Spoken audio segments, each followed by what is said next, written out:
শুনুন, আমি এই এক মেয়ে রাখালিয়াবাসী হুমানের সাথে একটা মেয়ে 4 বছর আগে মোবাইলে দেওয়া হয়েছে।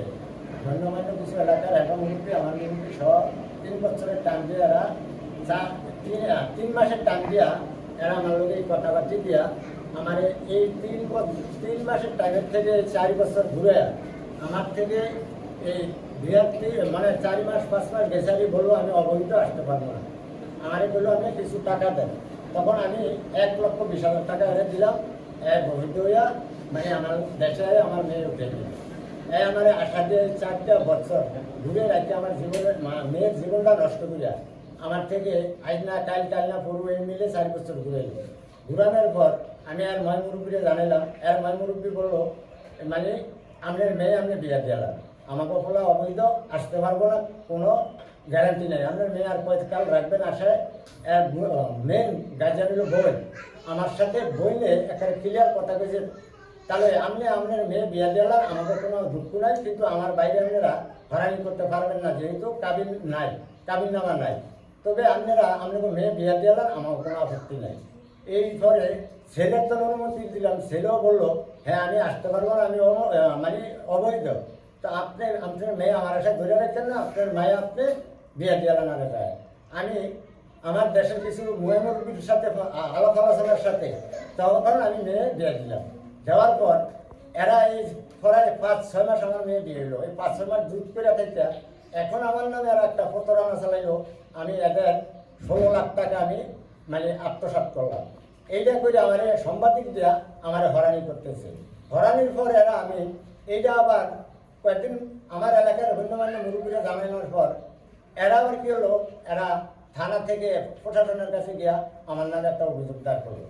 এবার অভিযোগ দাঁড় করার পর আমি তার এই দার্গার সাথে আমি গিয়ে পরামর্শ করলাম। আমি বললাম আমার সব কিছু প্রমাণ ডকুমেন্ট আছে, আপনারা এটা সঠিক তথ্য জানেন।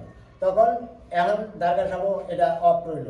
এখন আমি আমরা ওই সাংবাদিক ভাইয়ের কাছে আমি এটার একবারে সুস্থ আমার বিচার, আমার মেয়ের এই যে একটা মেয়ের 4টা বছর ফসাইলো ভাই, আমার মেয়ের নামে একটা অপমান নাম গাইয়া এরা বিভিন্ন চ্যানেলে টিভিতে দিল। দেওয়ার পর এখন আমার এই বদনামে আমার মেয়েটা আরেক জায়গায় বিয়ে দিলাম, ওই জায়গায় আমার এই সমস্যাগুলো তো যাবে। কিন্তু আপনার কাছে আমার একটা দাবি, এই বিচারটা আপনার কাছে আমি চাই। 1,20,000 টাকা নিল, আকামা করে আসবে, আমার মেয়ে নেবে। উনি আমার থেকে টাকাটা নিও, উনি দেশে আসলো না, আর আমার টাকাটা পরিশোধ করলো না। উনি আমার নামে এখন আরো প্রতারণা চালাইলো। আমার টাকাটা দিব দূরের কথা, এইবার মেয়ে দিব দূরের কথা, উনি আমার কাছে আরো 16 লাখ টাকা একটা এই দায়িত্ব দেহে মানে একটা হরানি খেলাইলো। কিন্তু উনি আমার জন্য 1,20,000 টাকা নিয়ে আমার টাকাটা দিল। যখন বিয়ে হয়েছে 3 মাসের কথা বলে 4 বছর এখন পার হয়ে গেছে।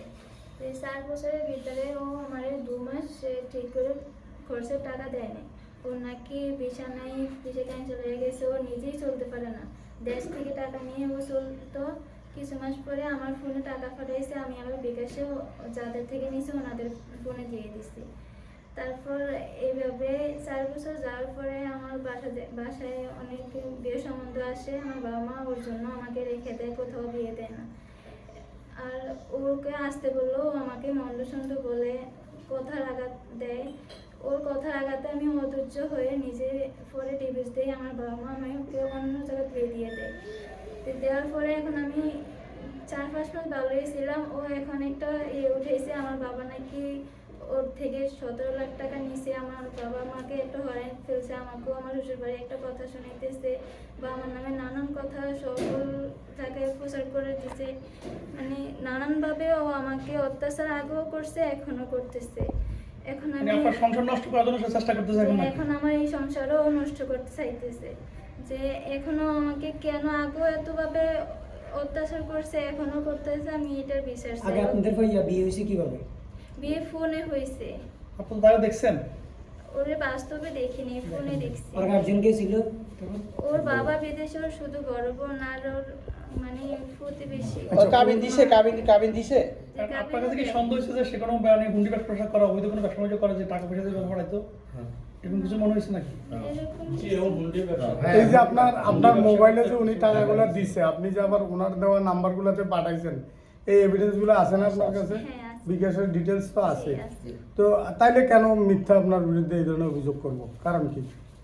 যে এটাই তো বুঝি না, ও ভিসা লাগাইতে পারে না, নিজে চলতে পারে না, আমার বাবা থেকে 1,20,000 টাকা নিয়েছে, ওই টাকাটাও ও দিতে পারে নাই।